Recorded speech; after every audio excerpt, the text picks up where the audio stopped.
dumating tayo sa puntong I almost give up.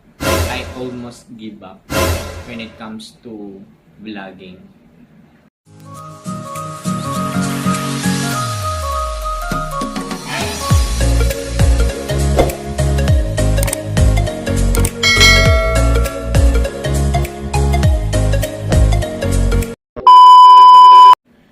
Hi guys! Welcome back again to my YouTube channel. This is ChrisTyanValdez. I honestly didn't know how am I going to start this vlog because it's really a new beginning for me. No?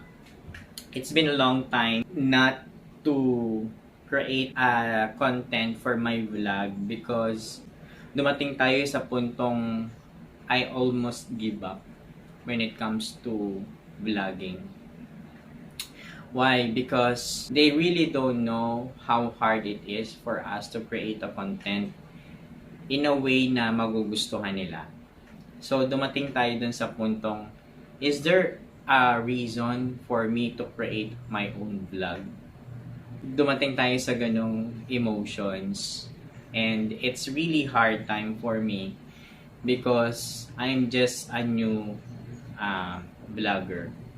I also watching a lot of YouTube creator and I really want a different path for my content.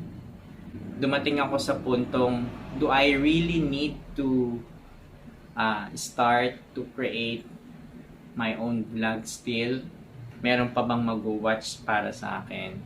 So, dumating din tayo sa punto na we really have to study more and find your ways why you are doing your vlog. I realized that we really have to help other people as well, especially other new YouTuber that really wants to follow your path. So, ang content po natin today is bibigyan ko kayo ng 10 tips on how are you going to manage your goals. Whatever goal it is that you have on your mind or in the future, this might help you out as well on how are you going to manage your time, especially hindi naman tayo always bata. So we really have to find a way on how are we going to pursue it and putting it in the right path. Our first tips on how are you going to achieve your goals is number 1, you have to set your goal the right way. Actually, if you're going to think of it, there are actually right or wrong way on how are you going to set your goals. So for you to be able to set a goal, you really have to think of the reason why are you going to get your goals. So, say for example, pag bata pa lang tayo, we are always thinking, I want to be a doctor, I want to be an engineer, I want to be a lawyer, just like that, right? But dumating yung time na, as time goes by, naiisip na natin, ito yung gusto ko kasi ito yung lagi kong ginagawa, just like that. So, habang lumalaki tayo, nakikita natin kung ano yung nagiging goal natin. So, what you need to do is, you have to find your inspirations for you to be able to set your goals. Say for example, if I'm going to relate myself to that situation, one of the goals that I really want to pursue is to become a great creator in a different way around, because as of today there were a lot of YouTuber who's creating a YouTube for a prank so that maraming people yung makapag pasaya para sa kanila. But in my end, I didn't create my vlog just to have happiness for them.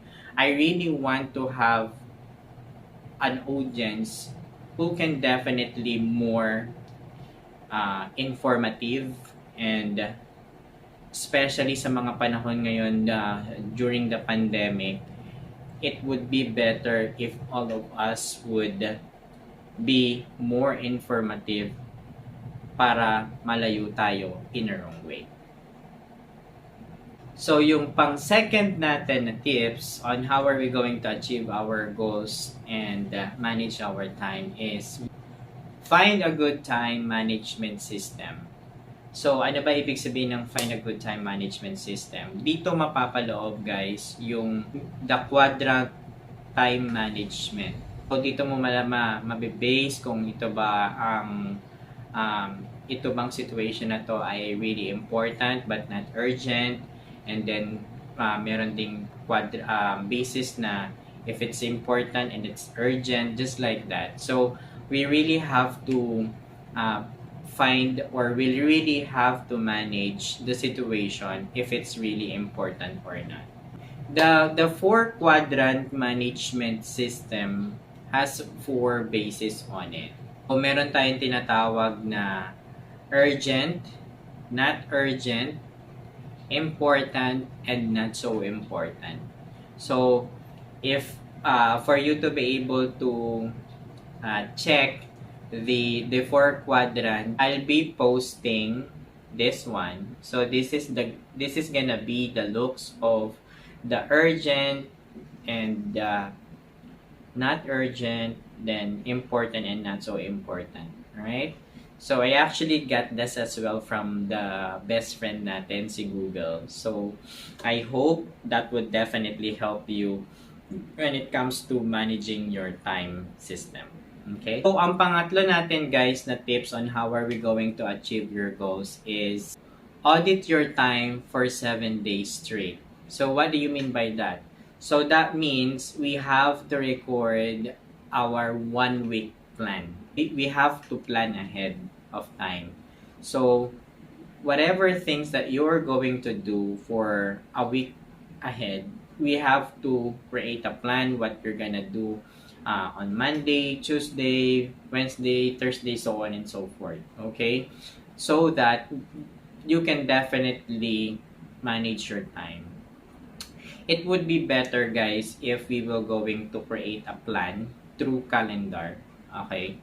Because through calendar, it would help us a lot ma-manage mo kung ano yung mas kailangan mong unahin. Because sometimes, even though you already created a plan ahead, there will be some changes that might happen, especially if it's an urgent matter. So, at least, you can change it and you can replace it in a different time around. Ganon. So, we really have to create a 7 days straight for your plan so that you can achieve your goals in life. Yung pang-fourth natin na tips on how are we going to achieve our goals in life is that we have to spend our MITs or MITs in the morning. So, what do you mean by MITs or MIT? MIT stands for most important task. So that means if there will be an important task that you really need to achieve or you really need to get done, you really have to start it in the morning. But first, you have to find the task that is really huge one before the other task. Because sometimes, if you started the task as early as possible, definitely you have a long time for you to be able to finish it as soon as possible. And then yung mga other tasks na pwede mong gawin, madali na lang siya because you started to finish the first bigger one.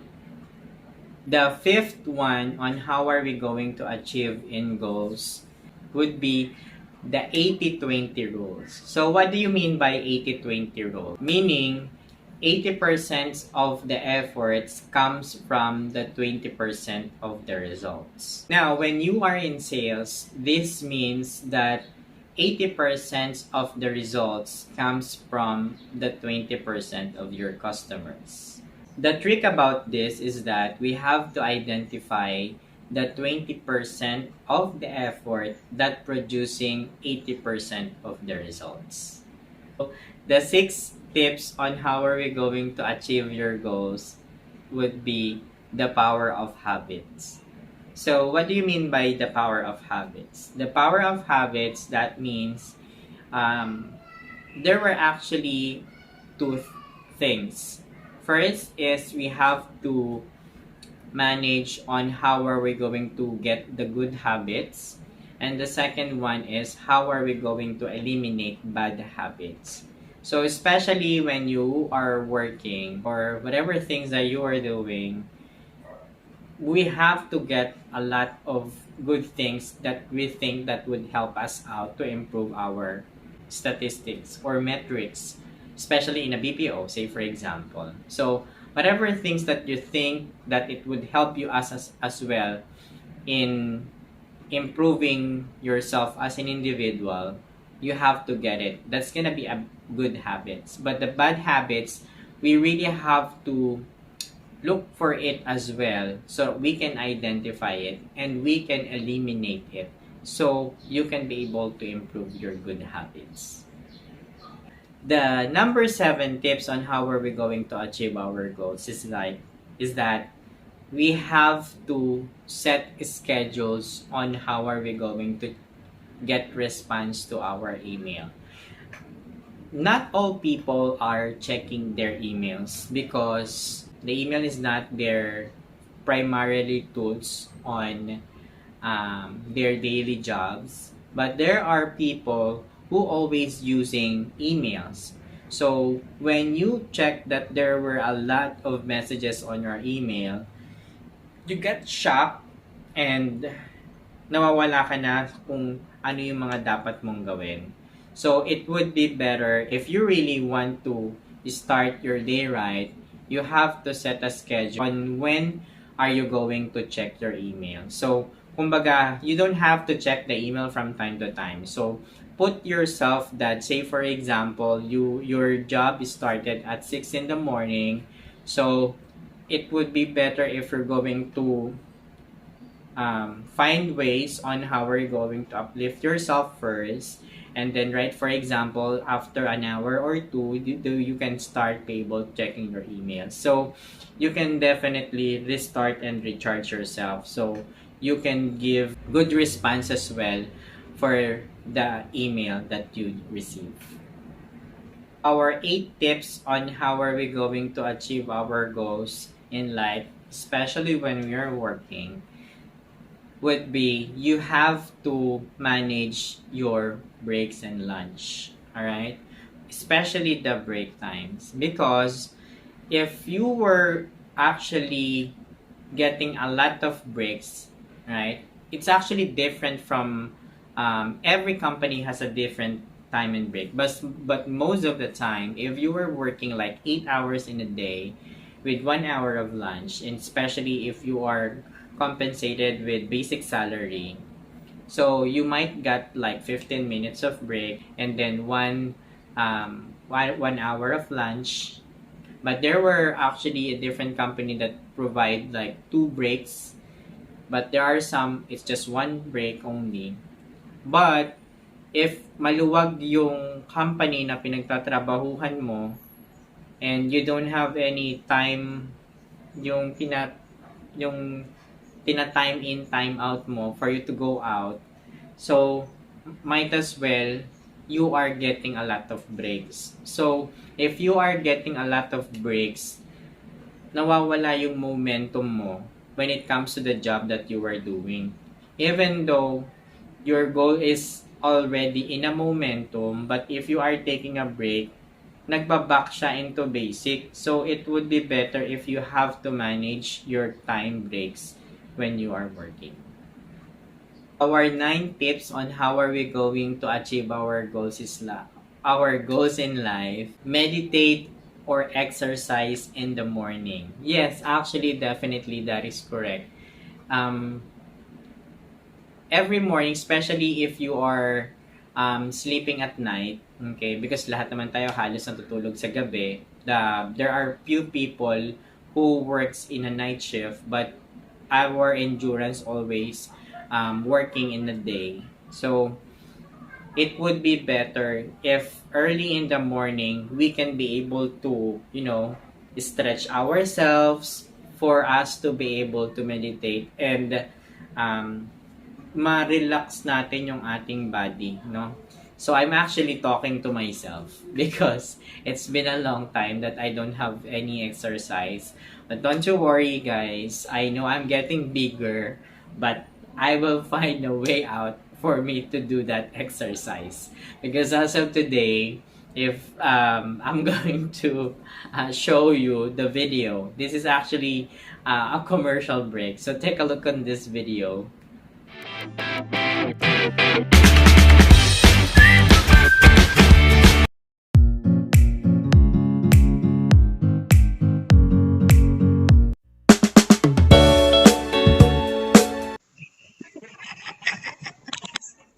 So, as you can see, guys, that video was captured by my brother, and I actually didn't notice that I'm actually so big.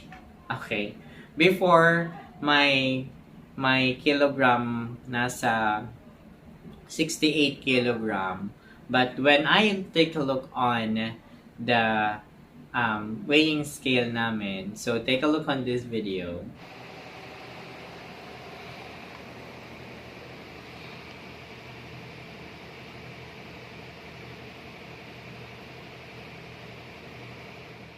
So, as you can see, guys, it shows a lot that I am really, really big na, no? So, I gained the highest weight ko na 74 kilograms.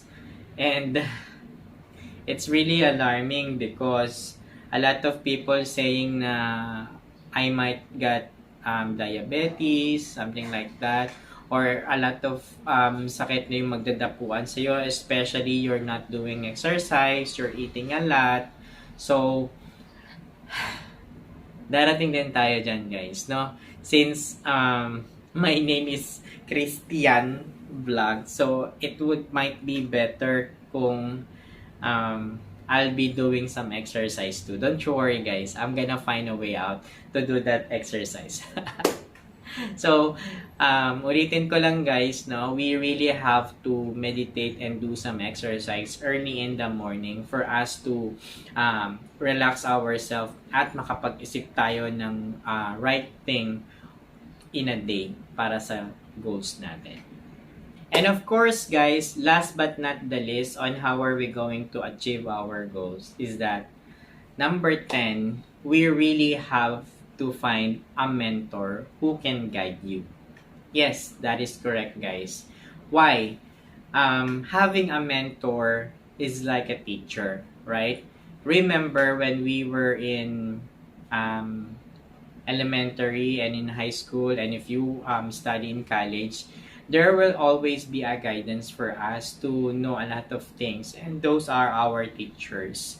So, our mentor would definitely not give you a thing that down you, but it would help you as individual to improve yourself to get your goals. Especially, let's say for example, when you were at the gym.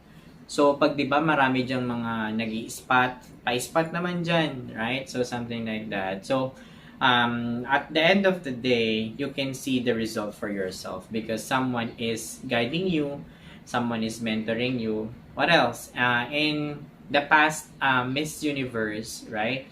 So in Miss Universe for the past 10 years, there were a lot of mentors who helping us our candidates. So if wala tayong mentor, wala tayong makukuhang award when it comes to Miss Universe. So, in our job, who will be our mentor? Our mentor would definitely our leaders. Say for example, in every company always has like team leaders who can definitely lead agents, and team leaders has upper boss like the managers who can definitely guide the team leaders, and then managers definitely have directors who can definitely guide them. So every positions or whatever positions na meron ka, definitely it would help you as well to guide you. So we really need to have a mentor as well.